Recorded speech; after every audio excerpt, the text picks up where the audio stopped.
Hello, everyone, and welcome back to Unedited Chatter with Tisha and Stephanie. Unedited Chatter drops new episodes every other Wednesday. Don't forget to like, follow, and subscribe on YouTube or wherever you get your podcasts and the socials listed in the show notes. This show is an independent production. The views expressed here are our own and not those of our professional roles or employers. This is our Unedited Chatter. Let's get to it. You guys, I'm so excited. We have Dr. Chris Culver today with us. And let me tell you, we heard him speak a few weeks ago and he blew us away to the point we just could not wait to make contact with him, follow his social media, look at what he's doing on so many platforms. And we're excited to have him here today with you.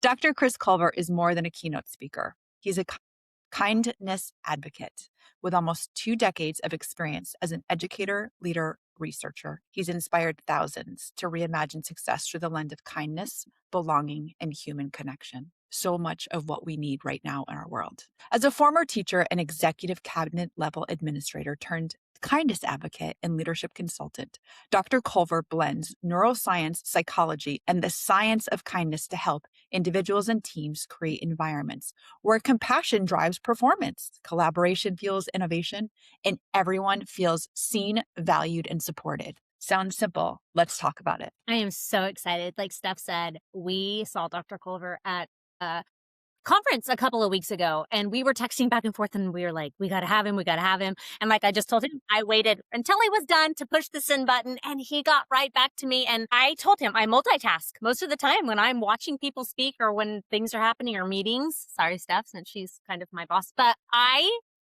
was enamored. Like, it was amazing. You were amazing. So your title today is Kindness, the Science Behind It in Today's World. And I have never heard anyone speak to this topic as passionately and as forward as you did. So tell us why you started doing this and why it's important to you. Absolutely. Thank you so much for having me. Thank you for your kind and affirming words. Holy moly, you guys are the best. I'm grateful to share this space with you and to have this conversation. So I'll take you back a little bit. I grew up in a divorced family. My mom and my dad separated when I was 6. And I share that because we know what that can do to a young person as they're trying to navigate life.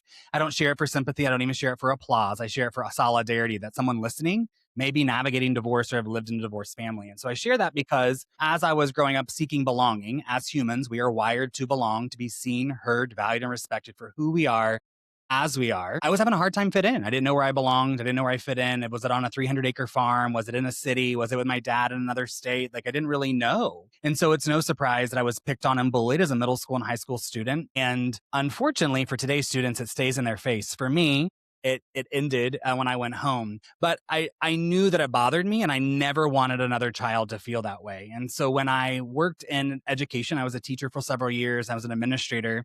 And when I was an assistant principal, I worked under a principal who was, excuse my language, who was a mix of Satan and Hitler. We called her Shitler. And she was terrible, right? Just toxic. And we lost 50 teachers out of 80 in a year. And she said, we have a teacher problem. It's like, we don't. We have a full-blown leadership. And so it was the lowest point of my career. I called the employee assistance helpline. I sought the free therapy sessions. I waved the white flag to central office. I was doing all the things. And to be honest with you, for a long time, I carried shame and embarrassment. I was like, why does it have to get this bad that I've done this thing? And what I realized after reflecting and finding the power of gratitude is I was grateful, right? It led me to earning my doctorate. It led me to find the science of kindness, and it led me to helping other people navigate life with kindness. And I think for a lot of us, our definition of kindness stems back to kindergarten, right? Share your crayon, sit on the mat, crisscross applesauce. And hear me, like, those are important things. They're really important for our social constructs as we're becoming adults. But if we don't upgrade our definition of kindness as an adult, then it sucks into people pleasing, overextending, saying yes when we want to say no, and then exploding later and being like, what's wrong with me, right? And in a time in which 70% of Americans are living in a stressed out state, a chronic state of stress, kindness is not one more thing. It literally is the thing that changes everything. And as I've worked in really toxic environments, as we were talking before going on the podcast, I never want someone to experience that. I never want someone to live in that state of chaos and distress because I know what it does to our body. I lived it. And so ever since that, I guess, decision of this is enough, I've been on a mission to make kindness go viral and to help people understand that kindness is not that kindergarten kindness. The kindness that I'm talking about not only transforms your life, but changes the lives around you and ultimately the environments in which you work. Our society today is like this. I feel like people are constantly in their own mindset in their own heads. They have their own pathways. Talk to us about what this could or should look like for us to grow in this area. Yeah, I appreciate it. I think there's a great quote from the Inner Excellence book by Jim Murphy that talks about affluenza. Like, right, we are in a state of affluenza in the sense of we are designed in a world right now to go faster than ever before, have no time for reflection, have no time for connection. We're always in our phones, we're always on a device. And the research is incredibly clear. That creates a lot of stress, a lot of lack of belonging, a lack of connection for ourselves. And when that's happening, whether we intend to or not, we are sending threat signals to our brain that we don't know how to respond. So we're spiraling in real time, thinking that we're safeguarding ourselves, but really, as humans, we're best supported when we connect with people, when we're having conversations, when we look in people's eyes, when we smile. And there's an activity that I do in my workshop of smiling for 7 seconds at yourself or at someone else. And the reality is you can see the emotional contagion in real time. We are wired to be connected. And so the things that we can do as a classroom teacher, if you're not in collaborative learning groups, we've got to get into collaborative learning groups. Today's kids are not friends on the playground outside of school. They're not hanging out outside their houses. They're not engaging in that way, right? Jonathan Haidt talks about how we've moved away from a play-based childhood to a phone-based childhood. So we, as a classroom teacher or as an administrator, whatever your role may be, can create environments where we allow people to connect. But let me be clear, when we put them in a group, we have to tell them what to do. They don't know how to connect. They don't know how to be friends. And so we got to give them sentence starters. And this isn't just for students or conversation starters. I was talking to a parent recently and she's like, we are now sitting down at the dinner table and having dinner, but we don't know what to talk about. And so it's like, listen, we're going to go old school. We're going to get a red Dixie cup out. We're putting some sentence strips in there. We're going to pull it out. Like, what was the best thing you did today? Right. And everyone goes around and answers it. And it may seem silly, but some of us need those resources to get started because we don't know where to start. And the act of starting is so overwhelming that it monopolizes our entire body. And we say, forget it. I'd rather have control than to do the hard thing, right? And I get it. We're wired for control. We want to control other people, their response, and blame them. But the reality is when we're kind to ourselves, when we choose things that light us up and fill us up, when we surround ourselves with people who light us up and fill us up, it changes everything. And I think about that from a lens of a student, right? Some of our students are coming to spaces, 1 and 2 students are living in an insecure attachment, meaning that we as educators might be the only person they hear that they love you, right? Like, we love you, we see you, we value you. And for me, that my parents did a great job. But if we look at ACE scores, adverse child experiences, I have a 9 out of 10. I have a really high ACE score. And I share that because I know students carry that as well. And I never want anyone to feel that way. And so we have to think about our ways in which we show up in classrooms to connect, how we treat people, what's our tone, our energy, our body language, all of this matters. And I think when we understand that aspect of kindness, not as sharing your crayons, not as saying yes, not setting crisscross applesauce, but truly being kind to our mind, connecting with people, fostering spaces of belonging, elevating trust, power of relationships. This is what really transforms spaces. And I think once we get to this core, then all the academics will come. But until we are psychologically safe, until we are connected to take risks and to be innovative and to be celebrated, right? Then none of that other stuff's ever coming. And I think that's what we've forgotten in the upbeat, fast moving, overstimulated, crazy world. That's not right, wrong, or indifferent. It's just the world in which we live. So how do we adjust to make sure that we're still kind to ourselves and other people? There's the old quote, they don't, and I'm probably quoting it wrong. They don't care what you know until they know that you care. You just hit right on that. Bam. That's it. They don't care. They don't care how much you know. They don't care what title you have. And I was saying this in a rural town the other day. Generationally, it probably is the same for us. When I was growing up, we respected our elders. We said, yes, ma'am, no, ma'am. I didn't care if you liked them or not. They had a title. They were older than you. You did it, right? That's not today's time. And I'm not saying that's right or wrong. It's just the reality in which we live. Respect is a two-way street. So today's kids do not care that you might be the teacher of the year or the best English teacher in the department or the fire 4th grade teacher that's there. What they care about is, do you see them as a person? Do they feel safe in your classroom with you as an educator? Are they connected to classmates in the classroom? Can they take risks without being shamed? Can they be innovative? Like, right, all these things that we want kids to do, and it starts with us. We have to choose kindness for ourselves and the environment in which we're working to create these spaces that kids flourish. I love that. I agree. Steph says that quote a lot. And as a leader, she truly follows that.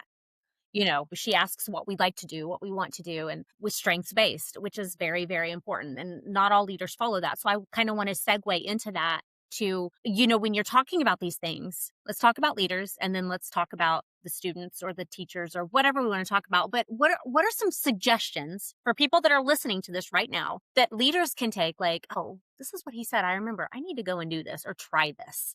And then as a teacher, what are some things they can do just to, like, add it into their practice today? I know we have mindfulness, right? Yeah. We have gratitude, and Yeah. everybody says, "Oh, write in a gratitude journal, do all of these things." What are some other things that you suggest that they do?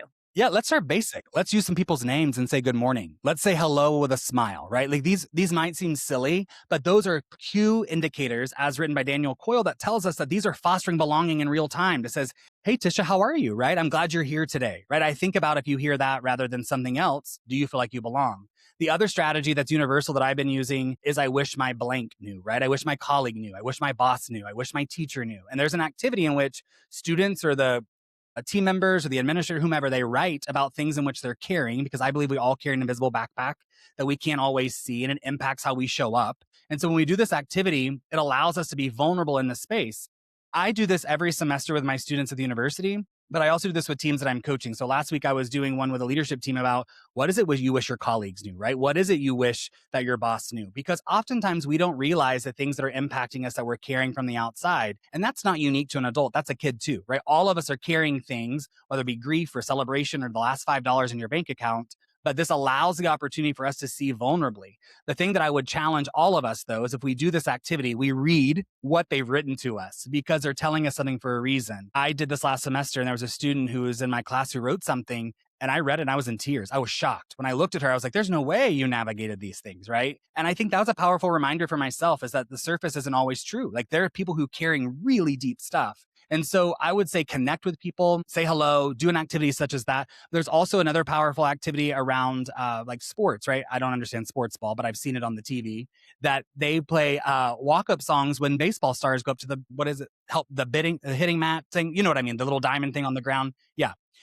They're swinging their bat there. So when they go forward, right, there's a song. We did the exact same thing with students. We did the same thing with our faculty. We would play them 2 or 3 songs every day, and kids would come forward, or staff members would come forward and say why that song represents them. Because we were seeing different parts of people that we didn't know. I thought my colleague, right, next to me was this great 7th grade English teacher who just loved all the certain music that I did. But when she came out with the rock song, I was like, who are you, right? I didn't know this, but she was able to connect with other people. I think it's powerful when we allow, as you mentioned a moment ago, voice and choice. We elevate the space that people can decide how they represent themselves, but it allows everyone to have real understanding, real connection of like, wow, we have these things in common. And the last thing I'll go to, and I know you mentioned mindfulness and gratitude, which are fabulous, powerful things, is also the power of affirmations. I think we forget about the values and the gifts that we bring to the space. As a former middle school administrator, when kids were dysregulated, I would have them write affirmations about themselves and to come to a regulated state. And then once we were in that regulated state, we would begin to cross-examine those affirmations, because oftentimes there's a lot more similarities between us than we think.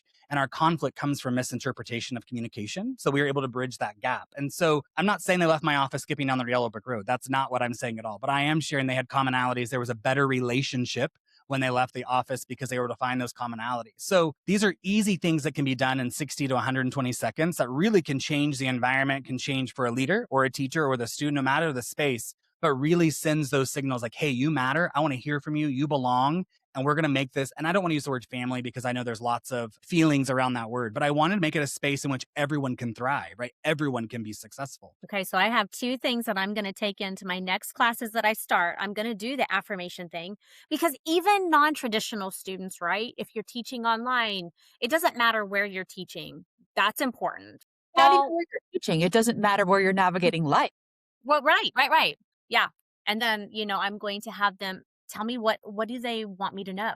Like, I've never thought about actually doing that. And I do care. We ask them, "Hey, email us," but they don't know what to say, right? They And if don't. we give them that, "What do you want me to know?" Maybe they will respond and just tell. And I was going to go back to, they don't know what to say. My brother is not in college anymore, but he called me and he said, okay, his first online class, I have to tell about myself.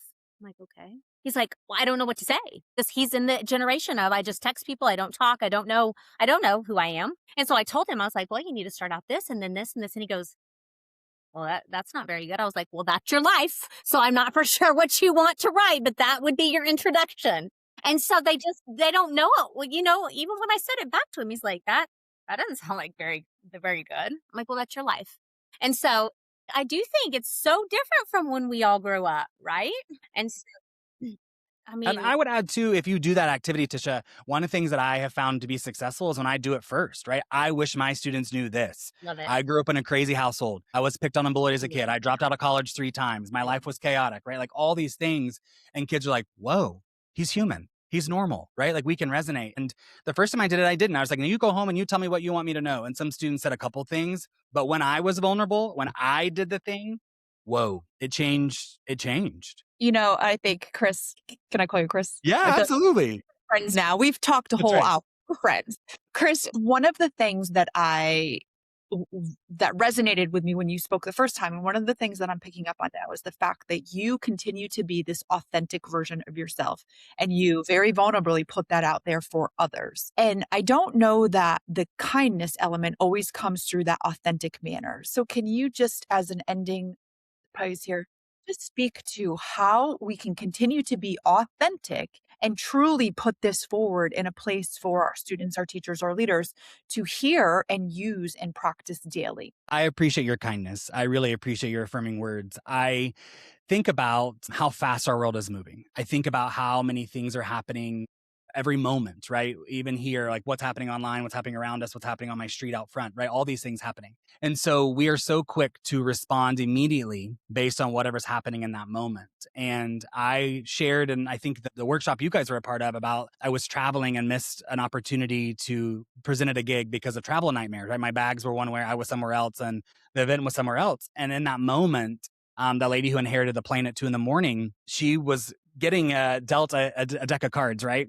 And I share that because when I walked up to the counter and I asked for a hotel voucher and a food voucher, she said no. She said, you don't qualify for one. And I looked at her and I said, I'm a kindness advocate, I'm a kindness researcher. I got to step away before I lose my marbles right here, right? Because my natural response, friends, is to kerosene it and blow the whole MFR down. Like I'm blowing it up. You're ready, right? Bye. We know, friends, that's not healthy, so we can't do that. So I've been practicing the pause. And I think that's where kindness really lies, right? Is when we take that moment to be intentional in our pause. And I think about going to the gym to work out our muscles, to run, do all these things that we're training for. Kindness is the exact same way. It's not easy. Sometimes it's really uncomfortable. Sometimes it's slowing down to notice people. Sometimes it's taking the extra moment to really listen to someone. I read this fabulous quote. It says that our listening is the most sacred gift that we can give someone. And I think that's so true. When someone comes to talk to us, putting our phone down, putting our computer down, putting the document down and listening, right? They're wanting to tell us something. When we do those things, when we choose those intentional actions, that signals kindness, not only to ourselves and to other people. When we take time to reflect, when we take time to focus on gratitude, right? All those things. And so I'm not perfect, right? I'm vulnerable about that. I'm very like, hey, this is what happened yesterday, right? This is what the things happen, but it is a continued practice. And so I always believe that kindness is in the pause, in the heat of the moment, when the crap hits the fan, when the day is blowing up, the dumpster fire is there. How will you respond? Will you take 3 seconds to process? 6 seconds, or for myself at the airport, an hour to walk around to calm down, right? And then come back to it. Because when I came back in a regulated state, I got the food voucher. I got the hotel voucher, right? And I'm not saying that if I would have kerosened and blown the whole airport down, which is not probably appropriate to say.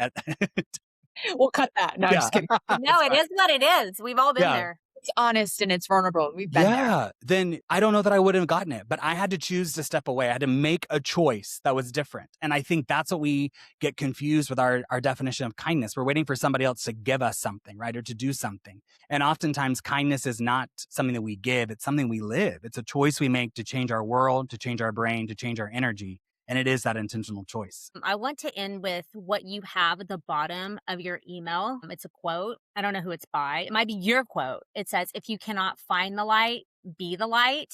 And I have read that like 5 times since you've emailed me back and forth, because that is true, right? Right. We all have situations where we need to do that and we need to think about that. I cannot find the light anywhere. So I'm just going to have to be the light. Well, and that's it, right? Like in 2019, when I was working for Schittler Principal, it was the lowest of the low. And I was like, what do I do? And I realized after therapy and all the things, I was like, I was looking for somebody else to be the light. But really, the light that I was looking for is the one that I carry on the inside. And so that's part of the message is if you can't find the light, and there's darkness out there. I'm not being toxic positivity. There is dark culture, there's dark places, dark moments, all of that. But in the moment, if you can't find someone to be the light, then guess what? It's asking you to be the light. And that's the choice of kindness. That's the choice of the hard kindness that we're talking about here. not the easy gifting something, but true, deep kindness. Amazing. I love it. Thank you so much for being here. And he is going to be back. He has written a book, and so he will be back on here to tell us about that. Catch that soon. Thank you for being here. Thank you for having me. I loved it so much and just grateful to call you guys friends and colleagues. Thank you, Dr. Chris.